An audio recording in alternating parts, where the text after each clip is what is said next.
Today we're going to be talking about the Namiki Yukari Royale. Was that creepy enough? Yes. So Hélène, my friend, has lent me this pen so that I can show it to you, which of course is very exciting. Alright? So the only issue is because she lent me the pen, she didn't lend me the entire box. Now, knowing Namiki pens, and knowing that this is one of the higher-end Namiki pens, I expect the box to be fairly large, be wood, be all those cool things. But we're only going to talk about the pen. Alright, I'm not going to show you the box. It's that simple. I am going to show you the parts of the pen, then I'll do a writing sample, then I'll tell you what I like about it, what I don't like about it.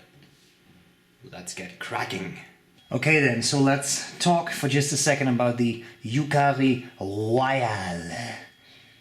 I made that as creepy as I could before I actually go into the parts. So the Yukari Royale, an Urushi lacquered pen, right? So these are not very cheap. It's a nice Namiki, but it is Urushi, so Urushi is expensive typically. The interesting thing about this particular model is that it feels very heavy. It feels, well, very heavy is not the right word, it feels very solid, and it's definitely a heavier pen, I would say. The reason for that is that, as far as I understand, it's a brass cap and body, which is then lacquered with Urushi, so that's very interesting. Interesting nib, it is about number 6 size. You may know that Pilot Namiki, they use their own system for nib classification, but it is about number 6 size, 18 karat nib, comes with a large capacity converter, and that's pretty much it. Beautiful pen, very similar in shape to the Namiki Emperor. So if I were to zoom out a little bit, and I were to put the Namiki Emperor next to it, then you can see that one is larger than the other, but that the shape is rather similar. The clip, in fact, is very similar. It is identical. This is the Yukari Royale. There is also the Yukari. So here you have the full lineup. I'm just going to put them down so that the clips actually don't so that the pens won't roll away. But you see the progression in size from the Yukari, which in itself is also a bit heavier, then the Yukari Royale, and then the Emperor, which is not brass but is ebonite and then lacquered in Urushi. So interesting difference between these three models, and also an interesting difference in price. So I'll talk about that later. Let me zoom in again a bit, and then before I do anything else, let me show you, what did I just do with this? I had it right, oh, here we go, sorry. Lamy Safari, which I'm just going to put down like this for the clip so that it stays nice and tight there and doesn't roll away. As you can see, the Yukari Royale is a little bigger than the Safari, right? Now then, let's talk about the pen's parts. Top of the cap, the finial, same material as the rest of the cap. There's no specific finial here. Then we have the clip. Clip is pretty tight, but because of that ball, it works fairly well, and the clip does say Namiki on it. This weird red light you see reflected is not a sniper's laser pointer, and nobody is trying to assassinate me, although you never know with ballpoint users, but it is just the red light of my camera being in recording mode. Okay, what I really like about this pen is this line here, this metal ring, which looks very cool and is actually part of the cap, not part of the pen body, which I found very interesting. Pen tapers down, as I said, very similar shape to the Namiki Emperor, the only big difference being, beyond the material and the size, that this is not a one-way shut-off valve filling system, but a very nice, solid converter. The larger capacity Pilot converter, which is kind of neat. The nib, as I said, is 18 karat. In this case, broad, so all is exactly as it should be. Hélène has good taste. And of course, you have the nice imprint on it that Namiki does, which I do think is rather a cool imprint on their modern nibs. There you have it. This pen, I'm sure, you may not want to post. I've did that very carefully. It is a lacquered pen body, so I would not necessarily recommend posting it, although in theory it is possible, but I don't know if it would not damage the lacquer in the long run. Nice size, as I said, quite some weight to it. Feels very solid. The section tapers down, flares out a little bit, and is really quite nice. Comfortable to hold. I don't find it very slippery or anything.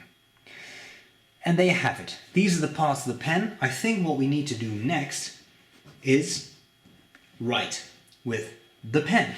So, grabbing a sheet of paper. Now, I'll zoom out a little bit for you. Strictly speaking, I don't even have to do the writing sample because Hélène was kind enough to provide me with the writing sample for the review, so I wouldn't have to do anything. But I know full well that if I just show you that, people are going to be like, "Oh no, where's the writing sample? Why didn't you do that properly?" So, I was kidding. Satire. Let's get cracking. Namiki. My handwriting sucks. I'm reaching around a tripod, people, so it's worse than usual. Royale, nib is 18K, B for broad. As I said, all is well in the jungle, exactly how it should be. And the ink, quite simply, is Mont Blanc Royal Blue. Okay? Let's do some writing. You know, my tea is in the way. That's the issue. A large cup of tea, right in the way, blocking me elbow, innit? Let's try that again.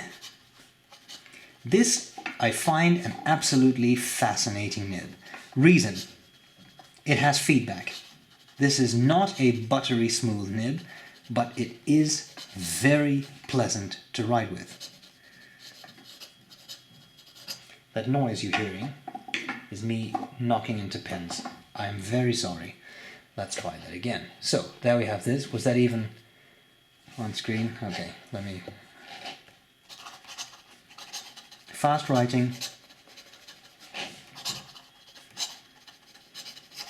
Pushing the nib, I mean not in pressure, but pushing how far we can, fast we can write with this. You definitely see some skips here. But of course, I don't think anyone in their right minds would write that quickly with any pen. Wetness, not bad. Puts down a nice amount of ink. Line variation, as always, very careful. And although there is a little bit of yield to this nib, you see it railroads rather quickly. Now, this is not the wettest ink in the world. It's also not meant to be a flex pen, but just so you know. Bit of reverse writing.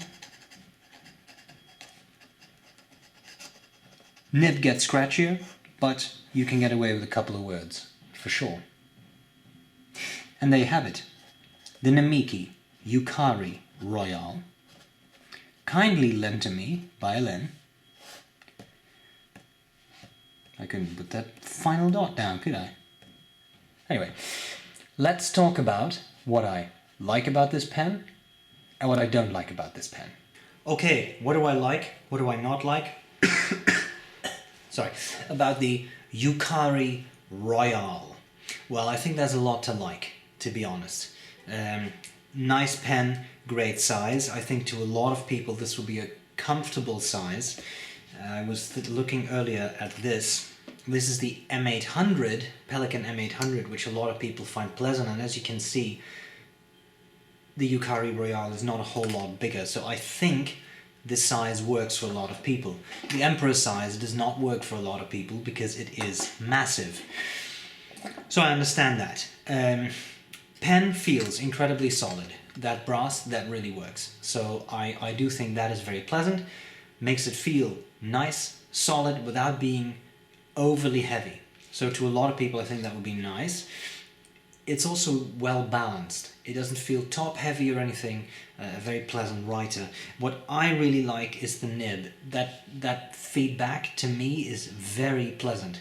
Not too heavy, writes well, and a lovely type of feedback that lets you know you're using a fountain pen. Nib is not excessively super smooth, but I like that tiny bit of feedback, and it's a very personal thing. Things I don't like so much. It's a $1,200 pen, so this is not a cheap pen, and prices may vary a little bit, but nibs.com has it for $1,200. So US, that's not cheap. And Namiki Emperor, 1600 US. So yeah, you would expect this pen to be roughly in that range, given that this is the Yukari Royale, a little bigger than the regular Yukaris, and some of the Yukaris are a bit less expensive, some are a bit more expensive, depends. This is a Raden model, which makes it relatively expensive. In any case, this is not a cheap pen. $1,200 is not cheap. Are there any things I would love to see? Well, this feed is very nice because it is kind of red, but at the end of the day, it is a plastic feed. It might be nice if that was an ebonite feed, and you can make nice red ebonite feeds, which I think would not necessarily be terrible, especially given the price. Now, having said that, to be honest, the pen writes very nicely, so I don't think this is a terrible issue or anything. I'm just saying. Finally, I would say that what would be really cool is if this pen had the same filling system as the Emperor, the one-way shutter valve, fill the pen with an eyedropper, open up the end to get that one-way shutter valve open and let the pen flow freely. I think that would look really neat. Then again, if this is a brass body, in other words metal, you probably wouldn't want to eyedropper that anyway, for the risk of corrosion, or sometimes the metal interferes with the ink, interacts with the ink, and the ink kind of comes out in a very strange color. So it may not be possible, I just think that in theory that would be cool, also given the price of the pen. Having said all that, I think the Yukari Royale is a very nice pen. It's not very cheap, but it does feel incredibly solid. So the bottom line, not a cheap pen, but a very well-made pen with a nib that writes really pleasantly. Hélène, thank you for lending me the pen. I appreciate it. Guys, I hope this was useful, and I'll gladly see you later. Bye-bye.